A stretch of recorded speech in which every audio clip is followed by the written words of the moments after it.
Hey team. I'm driving, I'm multitasking, I shouldn't be. I'm headed to the gym. Today is Tuesday. My test is on Thursday. If you've been following, I'm taking the National Board Certification for Health and Wellness Coaching. This is going to allow me to work with all your big brands, Weight Watchers, Noom, MyFitnessPal, and kind of break into the corporate space, which is going to be really exciting. But I had a thought as I was driving to the gym today, and I really wanted to speak to this, especially for people who are trying really hard. If you're someone who's trying really hard and you're just not satisfied with what your outcomes are doing for you, I want to specifically talk about a problem that I've seen with women who are exercising, and women who are exercising like with true intention. So maybe you're someone who really enjoys the gym, you really enjoy training, you enjoy strength training and pushing yourself in the gym, or maybe you're someone who's like found 5Ks and that type of deal, and so you're doing a lot of cardio and kind of pushing yourself in that way, or you're hiking or fill in the blank.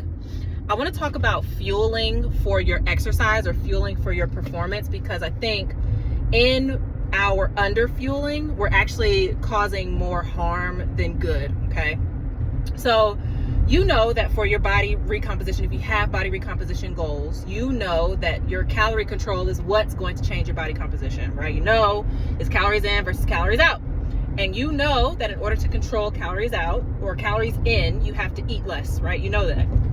Except what you might not know is eating less in your workout window is costing you. It's costing you in your workout, number one, but it's costing you in your recovery, number two. And if you have ever under-fueled for a workout, done your workout, and then the rest of the day couldn't do anything else, or the rest of the day, like you feel carb cravings are like excessively higher than you expect, like you justify every carb craving that you have because like something in your body, something in your physiology is telling you to go seek carbohydrates, and especially like refined, easy access, high sugar carbohydrates, then you may be a victim of underfueling for your performance, okay? So then, if you are training distinctly with the goal of performing well, you want to beat your 5K time, you want to beat your hike time, you want to ensure that you're pushing your strength, right? You're trying to get 300 pounds on your deadlift, or fill in the blank, right? You're training, specifically trying to improve your performance, then you cannot be in a calorie deficit in your training window. Please allow me to say it again. You cannot be in a calorie and specifically a carbohydrate deficit in your training window. That's not the way it works. If you are someone who is concerned with your performance in the gym, which ultimately I'm trying to teach us all how to be consumed with our performance in the gym. But if you're someone who is concerned about your performance in the gym, you cannot be in a calorie deficit and especially a carbohydrate deficit when it's time for you to train.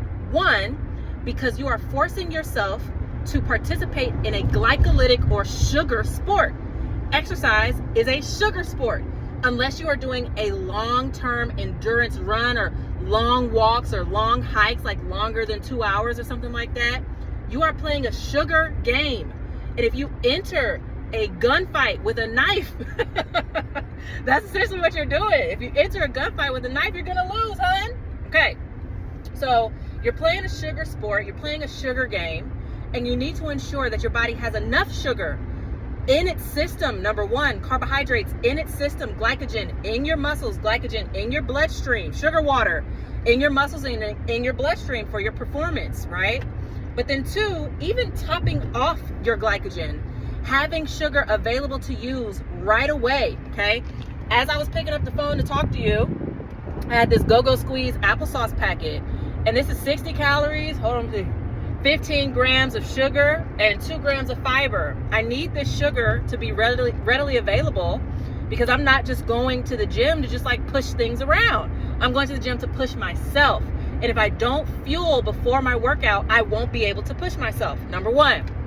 But number two, if I don't have fuel before my workout, I won't be able to push myself, but I also won't be able to recover well, which is going to lead to that rebounding, high craving, low energy effect that comes after your training session.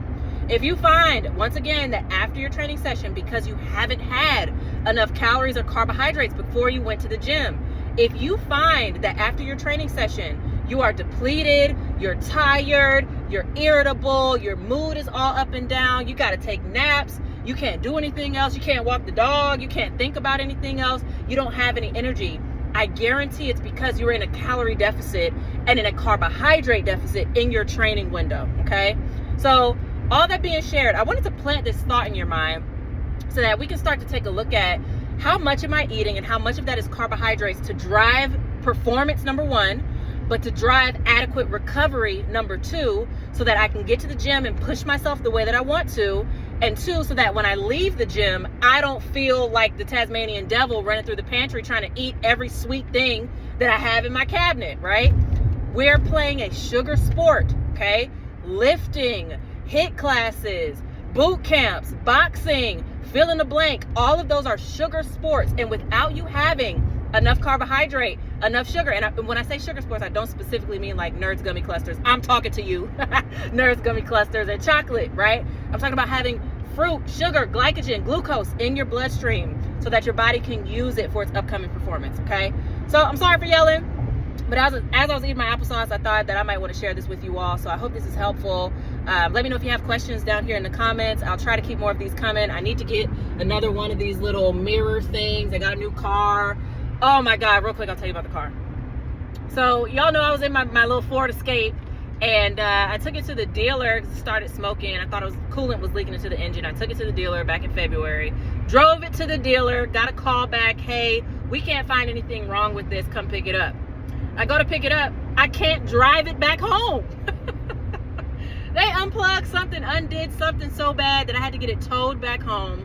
Got it towed back home, had to turn the tags in, blah, blah, blah, blah, blah, blah, blah. Anyway, I have a new car.